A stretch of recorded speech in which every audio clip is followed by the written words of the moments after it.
कल्याणमध्ये एक धक्कादायक घटना घडली आहे। येथे अल्पवयीन मुलीला स्कूटरवरून घेऊन जाऊन सराईत गुन्हेगाराने तिच्यावर लैंगिक अत्याचार केल्याची घटना घडली। ही घटना कल्याण पूर्व येथे घडली आहे। या प्रकरणी कल्याण कोळशेवाडी पोलीस ठाण्यात आशिष या तरुणाविरोधात गुन्हा दाखल करण्यात आला असून आशिष हा सराईत गुन्हेगार असून पोलिसांनी त्याला बेड्या ठोकल्या। आशिष विरोधात याआधी देखील गंभीर स्वरूपाचे गुन्हे दाखल होते। मिळालेल्या माहितीनुसार पीडित अल्पवयीन मुलगी कल्याण परिसरात राहते। गुरुवारी याच परिसरात राहणारा आशिष हा तरुण तिला स्कूटरवर बसून घेऊन गेला।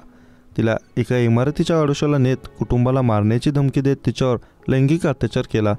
पीडित मुलीने रात्री घरी आल्यानंतर कुटुंबियांना घडलेला प्रकार सांगितला।